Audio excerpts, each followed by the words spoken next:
Hi అండి, welcome to my channel Shravani spicy kitchen. నేను మీ శ్రావణి. ఇవాళ అయితే నేను చాలా అంటే చాలా హెల్తీ స్నాక్ రెసిపీ చూపించబోతున్నానండి. చాలా సింపుల్గా చేసేసుకోవచ్చు, అలానే చాలా టేస్టీగా కూడా ఉంటుంది. అలానే హెల్త్కు చాలా అంటే చాలా మంచి హెల్తీ రెసిపీ. ఇదైతే తప్పకుండా ట్రై చేయండి. ఈ విధంగా ట్రై చేసి పిల్లలకు పెట్టామంటే చాలా మంచిది. అలానే మనం తినడం వల్ల కూడా చాలా మంచిది. ఇంతకీ ఇదేంటి అనుకుంటున్నారా? పాలకు సోయా కలిపి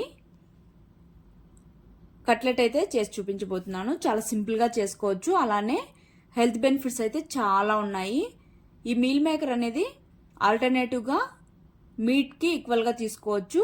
అలానే ఫైబర్, ప్రోటీన్ ఉంటుంది. ఇంకా పాలకూర గురించి చెప్పాల్సిన పని లేదు. ఇందులో ఐరన్, మెగ్నీషియం, పొటాషియం ఉండడం వల్ల మన ఐస్కి, బోన్స్కి, అలానే బ్లడ్ షుగర్ని కూడా కంట్రోల్ చేస్తుంది. సో తప్పకుండా ట్రై చేయండి. ముందుగా అయితే ప్రాసెస్లోకి అయితే వెళ్ళిపోదాం.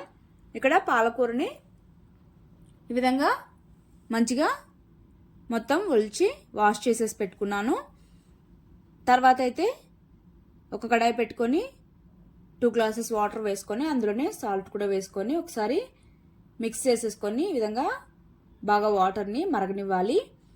ఈ విధంగా మరిగిన తర్వాత ఇందులోకైతే 1 కప్పు దాకా మీల్ మేకర్ వేసుకొని కాసేపు వేడి నీళ్ళలోనే ఉండనివ్వాలి. తర్వాత స్టవ్ ఆపేసి ఒక బౌల్లో చల్లనీళ్ళు తీసుకొని అందులోకైతే ట్రాన్స్ఫర్ చేసేసుకోవాలి. చూడండి, ఇక్కడ నేను పాలకూర అయితే ముందుగా వాష్ చేసి పెట్టుకోవడం వల్ల ఈ విధంగా ఫ్రెష్గా ఉంటుంది. కొద్దిగా వాడినట్టున్నా కానీ ఈ సమ్మర్లో ఈ విధంగా వాష్ చేసి కాసేపు పెట్టుకున్నామంటే బాగా ఫ్రెష్గా అనిపిస్తుంది. తర్వాత ఇక్కడ మనం వాటర్లో వేసుకున్న మీల్ మేకర్ని మొత్తం వాటర్ అంతా బాగా ప్రెస్ చేసుకుంటూ ఈ విధంగా పిండేసుకొని ఒక మిక్సీలోకి అయితే తీసుకోవాలి.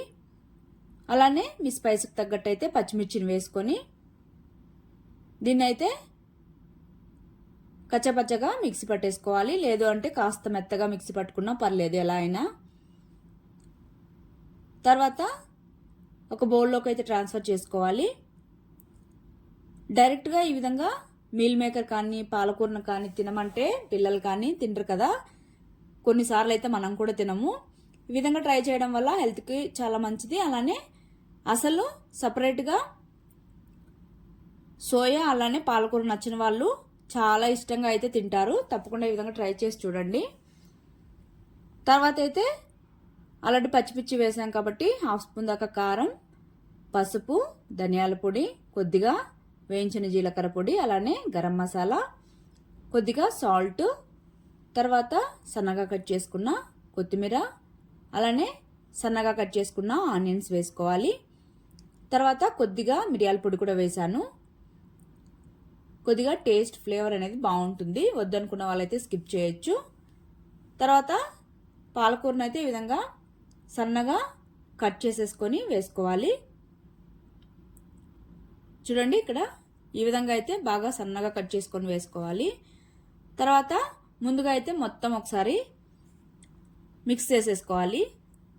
తర్వాత పిండిని యాడ్ చేసుకోవడం వల్ల మంచిగా మొత్తం బాగా మిక్స్ అవుతుంది. ఈ విధంగా మొత్తం బాగా మిక్స్ చేసుకున్న తర్వాత ఇందులోకి అయితే ఇక్కడ చిన్న కప్పుతో శనగపిండి, అలానే అదే కప్పుతోనే 1 కప్పు బియ్యం పిండిని కూడా వేసుకోవాలి. వేసుకున్న తర్వాత మొత్తం ఒకసారి మళ్ళీ పిండి మొత్తం బాగా కలిసేలాగా మిక్స్ చేసుకోవాలి. వాటర్ అనేవి ఏమీ అవసరం లేదండి, ఇదే సరిపోతుంది.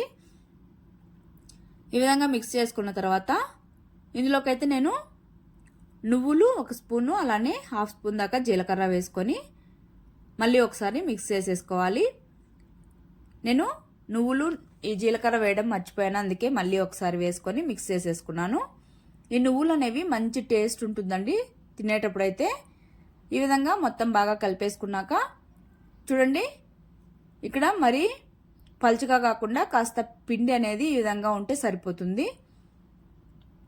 వాటర్ అయితే అవసరం లేదు, కావాలనిపిస్తే ఒక 2 స్పూన్స్ అలాగ వేసుకొని కలుపుకుంటే సరిపోతుంది.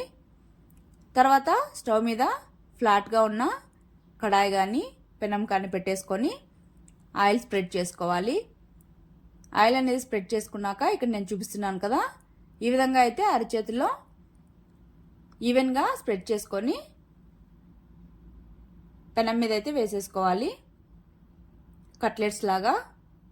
ఇవి మరీ మందంగా వేసుకున్నా కూడా లోపల వరకు సరిగ్గా ఉడకదు కాబట్టి కాస్త మరీ పలుచగా కాకుండా అలానే మందంగా కాకుండా మీడియంగా చేసుకొని ఈ విధంగా అయితే పైన కూడా ఆయిల్ స్ప్రెడ్ చేసేసుకొని ఈ విధంగా మూత పెట్టుకొని సిమ్లో మాత్రమే ఫ్రై చేసుకోవాలి. అప్పుడే లోపల వరకు కుక్ అవుతుంది.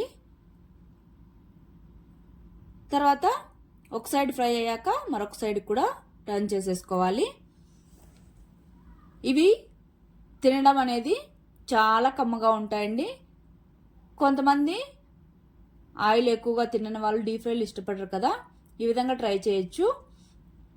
లేదు మాకు డీప్ ఫ్రై కావాలంటే దీన్నే మీరు వడలు వేసుకుంటాం కదండి, అలా అయినా వేసేసుకోవచ్చు. ఆయిల్ ఎక్కువగా పర్లేదు అనుకున్న వాళ్ళు. ఇవి ఈక్వల్ టు మనం వడ ఎలా చేస్తామో ఆయిల్లో బాగా డీప్ ఫ్రై చేసి అదే టేస్ట్ అయితే మాత్రం ఉంటుంది. తర్వాత ఫ్రై అయ్యాక తీసి ప్లేట్లో పక్కన పెట్టేసుకొని మళ్ళీ ఒకసారి చూడండి, ఇక్కడ ఈ విధంగా రౌండ్గా చేసేసుకొని అరచేతిలో ప్రెస్ చేసుకున్న ఈక్వల్గా వచ్చేస్తుంది. ఈ విధంగా అయినా ట్రై చేయొచ్చు. ఈ విధంగా స్ప్రెడ్ చేసుకున్నాక మళ్ళీ ఆయిల్ పైన వేసేసుకొని మూత పెట్టుకొని సిమ్లో ఫ్రై చేసుకున్నామంటే మంచిగా లోపల వరకు ఫ్రై అవుతుంది. అలానే టేస్ట్ కూడా చాలా బాగుంటుంది. పైన క్రిస్పీగా లోపల సాఫ్ట్గా భలేగా ఉంటుంది. దీన్నైతే పిల్లలకైతే సాస్తో సర్వ్ చేయొచ్చు. మనకైతే గ్రీన్ చట్నీతో తింటే చాలా ఎమ్మీగా అద్భుతంగా అయితే ఉంటుంది. ఇదైతే మాత్రం బెస్ట్ స్నాక్ రెసిపీ అని చెప్పొచ్చు.